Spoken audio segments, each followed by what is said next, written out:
Chief Diaz from our Seattle Police Department, Chief Scoggins from Seattle Fire Department, Director Spots from our Department of Transportation, Director AP Diaz from Seattle Parks, and Lee Moman from Seattle Public Utilities.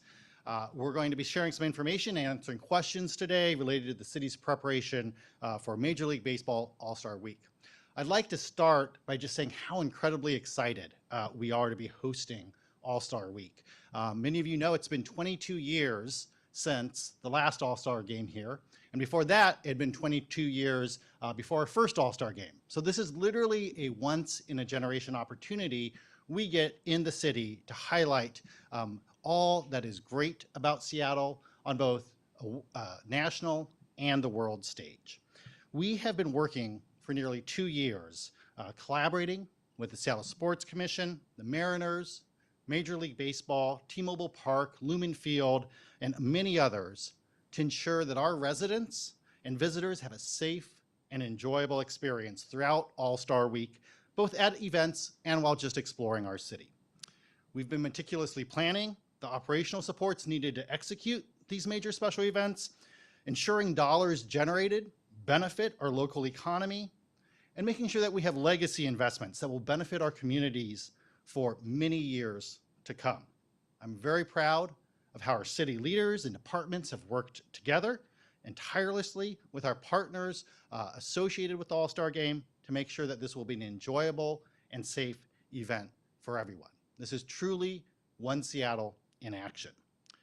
Visit Seattle, who is one of our key partners, is forecasting that more than $50 million will be generated over the next few days from more than 100,000 fans that will be attending games and events in our stadiums, in our stadium district, and around the downtown area. Now, this is both an influx of residents from our own region and guests from all around the world who will provide a significant and welcome boost to foot traffic. To capitalize this, our partners at Visit Seattle and the Intentionalist have created a map that highlights the BIPOC, women, and LGBTQ+ owned businesses curated along a map that is being called the Green Path. And Director Spots will talk a little bit more about that in detail shortly. As I mentioned, our departments have been working together to address everything from cleaning and beautification to transportation and public safety. To be clear, creating a clean, safe, and vibrant community and city has been the mayor's priority from day one, and we work tirelessly every single day to make that a reality for our residents. We know, however, that major events like the All-Star Game create a different impact on the city and are a chance for Seattle to shine on the national and international stage. So in preparation for the All-Star Game, we've doubled our regular multi-departmental cleaning efforts, including litter pickup, to twice a day in downtown, SoDo, and the Chinatown International District, as those neighborhoods will see the most significant increase in visitors. Our SDOT right-of-way maintenance and urban forestry teams have been cleaning up tree pits and planters, trimming trees, addressing graffiti, and pressure washing. We're also working with construction sites to ensure that our pedestrians can safely navigate city streets, and with our SPU graffiti rangers to increase cleaning services throughout the city. We have a new partnership with the nonprofit Uplift Northwest that's helping to address graffiti on private businesses, especially in our Chinatown International District, where it has been a significant issue for many, many months. Since our One Seattle Day of Service in May, the city has worked with and provided supplies to community groups that have come together to help ensure Seattle is beautified and clean, not just for All-Star Week visitors, but for all of us that live, work, and play in Seattle year-round. And I will say that is a testament to the people of Seattle. Seattleites are very proud of where they live. And when asked if they can be part of the solution to make sure that our city is shining for All-Star Week, they've said yes. And they've been coming together to help volunteer to be part of the solution. As visitors and residents navigate our city, they'll notice beautiful murals. They'll notice enhancements to our public services, vibrant downtown neighborhoods, and crews hard at work, keeping everything clean and easy to navigate. We're also working with partners to ensure everyone can participate in these activities and enjoy all that is happening.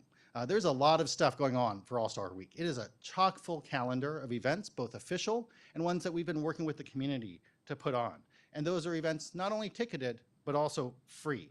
So there will be plenty of opportunities for all to come and be part of it. In addition to the All-Star main events, we encourage residents and visitors to stop by the Seattle Center. We'll be hosting movie nights there after the Home Run Derby and All-Star Game. And on Sunday night, we'll be doing a drone show there. It'll be free. Pike Place Market is hosting a red carpet leading up to the All-Star Game. And neighborhoods like Westlake, Pioneer Square, the CID, and more will have activities throughout the weekend. These are the types of events that bring our community together. They're going to not only create a strong and better city, but they stimulate our local economy and bring our One Seattle vision to life. I hope everyone has a chance to get outside with their loved ones to attend some of these events, but whether they're free or ticketed, and explore everything our city has to offer, especially for those who haven't come and visited our downtown, Pioneer Square, our CID neighborhoods in a while. I will now turn it over to Chief Diaz to provide some additional information about public safety. Thank you, Deputy Mayor Wong, and thank you for everybody attending. And really, it's about partnerships and collaboration. You know, we've been planning, as the Deputy Mayor mentioned, a couple years in the making of this. And even as we've last year had an opportunity to visit down into LA, where the Dodgers end up hosting out the last 2022 All-Star event, it really gave us a good insight about the things that we needed to also do and adjust to make sure that this is a safe and exciting 2023 All-Star event. I actually worked in 2001, the All-Star event, watching Cal Ripken hit a home run on his last All-Star game. So we could always remember certain things that brought us to the baseball here in Seattle. But SPD will be deploying several hundred officers throughout each day, all the way through up until Tuesday evening, when we will demobilize close to midnight. You will see visible patrols. You will see in the downtown core, in and around the stadiums, at all of the different various special event sites. And we have been working tirelessly with our federal partners to assist. And I want to thank even just a couple, just to mention, TSA, ATF, FAA, the Coast Guard, the King County Sheriff's Office, and the Washington State Patrol, just to name a few. But they have been instrumental. You know, when you look at some of these sites, you have to make sure that you render them safe. And so sometimes it's using dogs to be able to go in and around different locations and making sure that there's no one that's going to potentially try to harm the event. We have a layered security plan in the sense of we have done a variety of different events at each of the sites that we're hosting these All-Star events at. Anything from at Lumen Field to T-Mobile to Pike Place Market. We've done multiple events. This is part of what we've done over the course of my career and longer. And so we have a already good safety plan in place, and we adjust and accommodate for how the event wants to run. And so just want to make sure that a lot of these successful events will continue, hopefully, in this idea that we will continue that successful operation this week. Safety is a top of mind, and make sure that you have a family plan. As you're trying to get into and around these facilities, you know, we encourage, because we have to monitor a traffic control plan, and we wanted to make sure that people are trying to utilize other types of transportation, so we are not stuck on just trying to manage just the traffic. So we are going to end up making sure that you have a plan coming into the downtown. Park in well-lit areas, secure your belongings, and have a meeting point with your family members. There's a lot of people that are coming and utilizing this space. We encourage that. We want to make sure that it's safe and fun, but make sure that you have a plan with your family. When it comes to 911 calls and violent crime, we have a plan to address that issue as well. That remains our top priority. We will make sure that we are responding out to all the calls for service that are coming into our 911 center. We are still having our community violence task force that is still playing a role in addressing the overall level of violence. They're still committed to making sure that we recover guns off the streets. We've made a lot of arrests just in the last several weeks, but there's still more to do in addressing our overall level of violence. That will not have any impact to the personnel that is that we're utilizing for the All-Star event. So I'm going to then turn it over back to Deputy Mayor Wong. Thank you, Chief. Next, I'll call up Chief Scoggins from Seattle Fire. Thank you, Deputy Mayor Wong. And, I got to lead with this is really one Seattle at its best. Collaboration coming together with so many people coming together and work together to really make this happen. We're excited to welcome so many visitors to our community. And I got to tell you, like Chief Diaz mentioned, we've been planning for this for a very long time. We know we're going to have people visit the Soto area, visit the stadiums, visit Pioneer Square, visit the waterfront, Seattle Center, Pikes Place Market, and see all of those things that Seattle has to offer. And that's what we want. But we want to give you some reminders along the way because the Seattle Fire Department is always thinking about you and your safety. Normally, if you take medications throughout the day, we want you to think about that. If you need to bring extra with you because it's going to be a long day and navigating your path around the city, we want you thinking about that. What we're seeing right now is about a 20-degree temperature swing between midday and late into the evening, and that can affect us all differently. And so we want you to make sure you're hydrated, have water with you, and all of those things. And you're probably going to be taking a lot of steps along the way. I just finished a walkthrough of Lumen Field, the Play Ball Park, T-Mobile Park, and all around the area. In about an hour and a half, I walked 5,000 steps. So that means you're going to be putting, some steps on your Apple Watch or however you clock your steps. So what that says to me is you need to be prepared. You need to have layers of clothes with you. You need to have comfortable shoes because most people are probably going to be navigating around the community by foot or public transportation.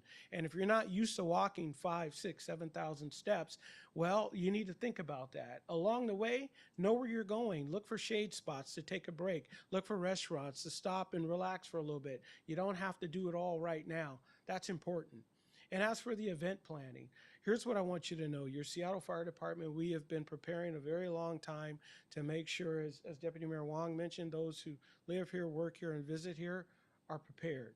You're going to see all of our folks around the events and around the city. All of our 33 stations are fully staffed, and we know we have that resource. But around the events that are taking place, you're going to see some of our folks, and I want you to know what they look like in case you need some help. You're going to see our bike EMTs and bike paramedics, and they will have bright red shirts on.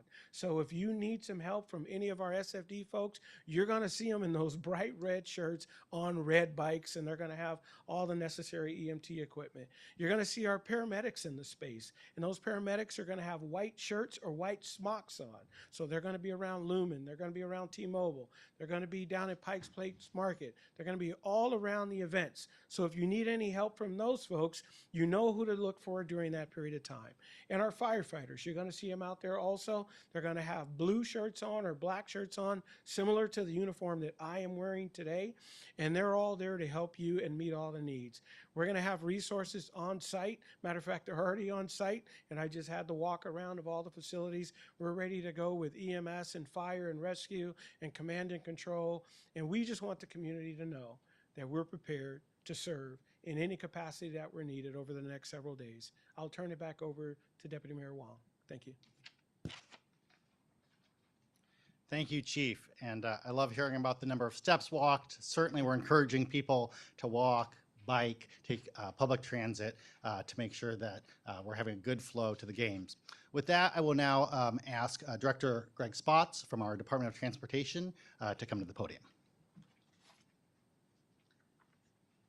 Thank you and good morning. Everybody at SDOT has been working really hard to make it easy for folks to get around with so many people in town.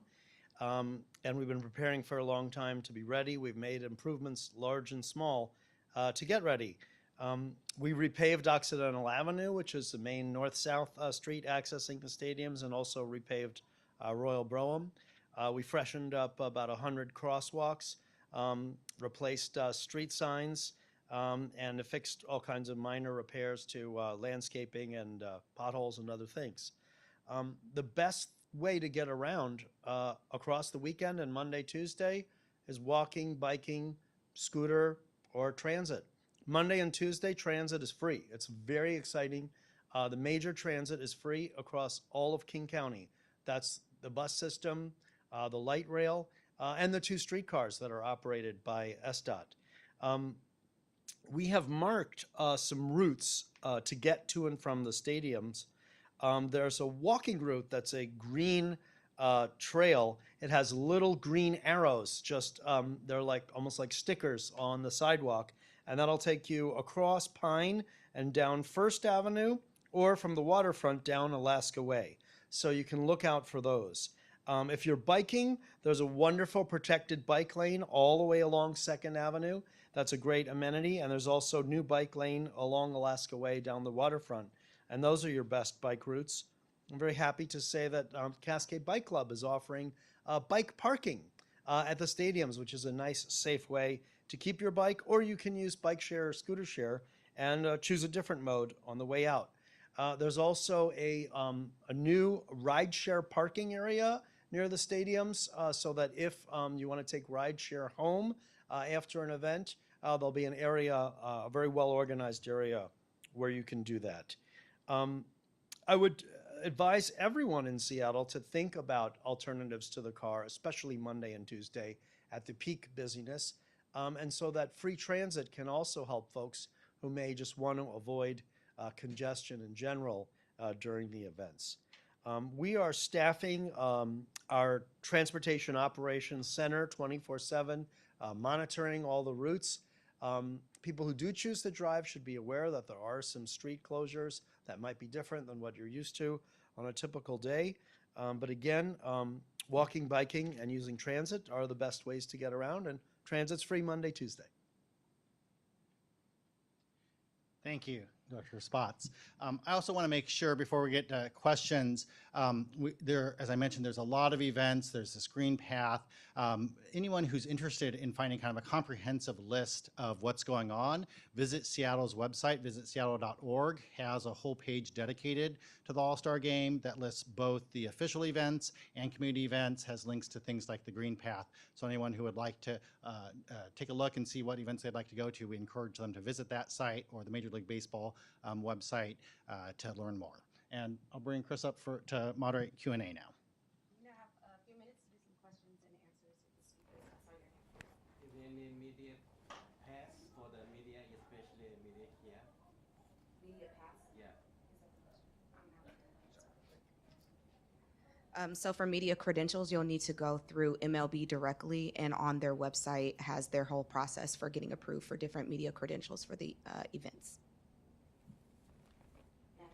Chief Diaz, I had a question for you, following up with staffing. So just how are you handling that? Have you canceled time off? Have you lengthened shifts? Yeah, so what we've done is actually what we refer to as like a modified blue gold. It's for when we have big events like this for a long period of time. We actually put people on 12-hour shifts, and then that way they're butted up to another 12-hour shift. So we're making sure that we have seamless coverage of all the total time. They're already on that. We actually give people certain days off to that way make sure people get enough rest during that time. So we will be on that modified blue gold throughout all the way through till Tuesday evening. And then what we'll also be doing is we're still staffing our patrol staff, still trying to figure out making sure that we're augmenting some of our emphasis areas as well. So we're still hitting addressing a lot of the potential violence that is also occurring throughout the city. So.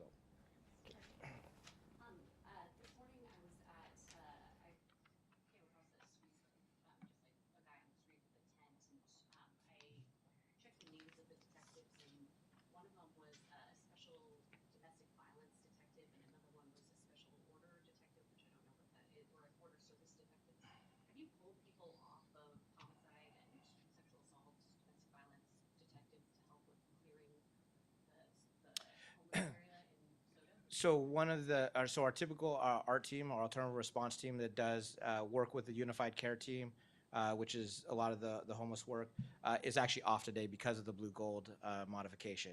And so we are pulling the officers that are working the venue. We actually had a little bit of a deployment to assist in anything that the unified care team might need. They're actually already been redeployed back into their emphasis areas throughout all the venues since then. So it was a very short period of time to assist whatever was needed, and then they're back into their assigned venues. So what about, what about homeless suites? Have you swept the areas that you consider to be the most important areas? And, what about any potential protests that might come? Yeah, I think that there's two questions there. One is just in terms of our encampment removals. We do, through our unified care team, an objective matrix of which removals take place. So there's been no artificial ramp up of those in the area around the stadiums in the lead up to the All-Star Game. I think we all know that SoDo and surrounding areas are disproportionately, they have a lot of encampments and RVs, and so they have, since the mayor took office, had kind of a steady stream of removals that are necessary. But there's been no artificial ramp up. In terms of protests, I'll let Chief answer that. Always comes back to the PD. So, to the second question, we actually monitor all levels of communication about potential protests, and we are aware of any potential protests that might occur.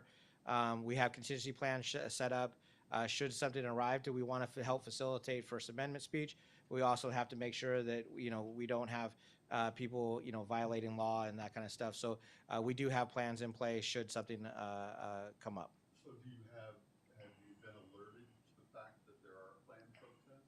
We have been alerted that there is potential of a planned protest, and we're not going to go into all the day, whether it's one day or whether it's throughout, but throughout the whole week, we're constantly monitoring any challenge or anything that might end up coming up. This is for the deputy mayor.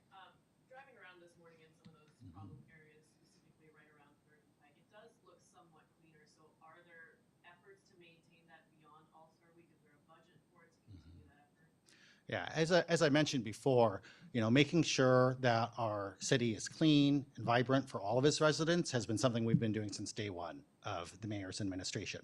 So we've had a lot of concentrated efforts over the past year and a half for areas like Third Avenue, Third and Pike. We have a Third Avenue project that has been written about in the media. And all of those efforts, I think, are bearing fruit now, is what you're seeing. And so those are not one-time investments. Those are ongoing investments. And so we would hope and expect to see that last beyond the All-Star Game. And then can you tell us more about what that sweep looked like, whether it be overnight or earlier this morning, the biggest one that happened where we saw the most noticeable changes, with it being cleaner, fewer homes, people around?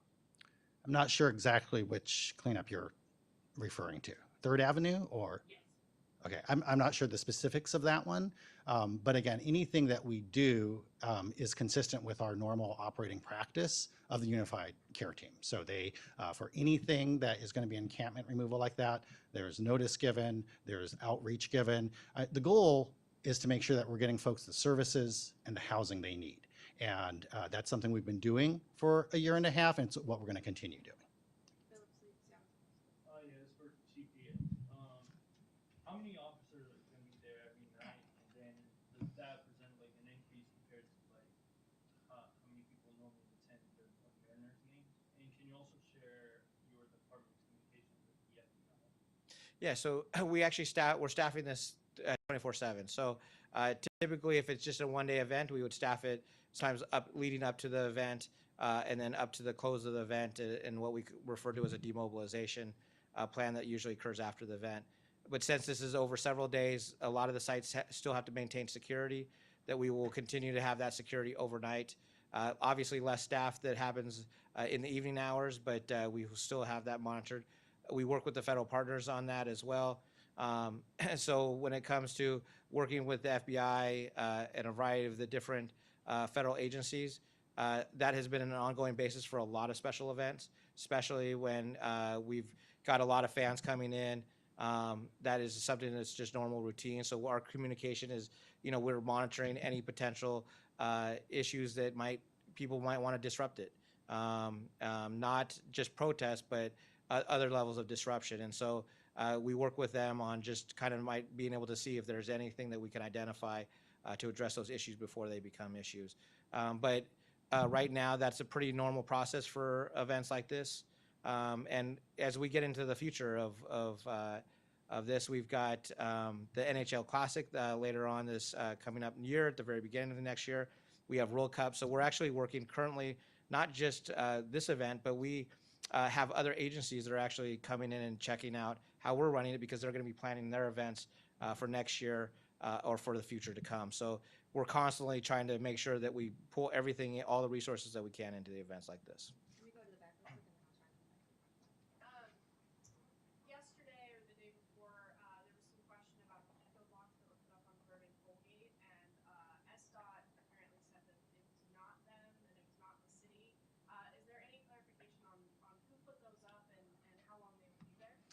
Yeah, so those were not done by the city. We did not know about them, and they are not anything associated with any of our All-Star partners as well. And so I'll defer to Director Spots on SDOT's approach. I know that in the past there's been capacity issues with what we do with eco blocks, and so that's something that we're going to have to assess over the coming days.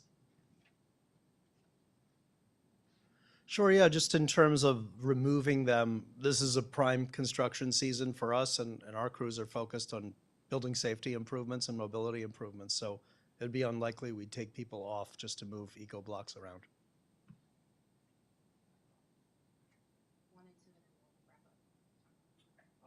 Chief Diaz, before this press conference, I walked 3rd and Pike, 3rd and Cherry, 3rd and James, 12th and Jackson. There's still a lot of illicit activity happening, including open air drug use. Will you guys be adding any extra officers during All-Star Week in those hotspots?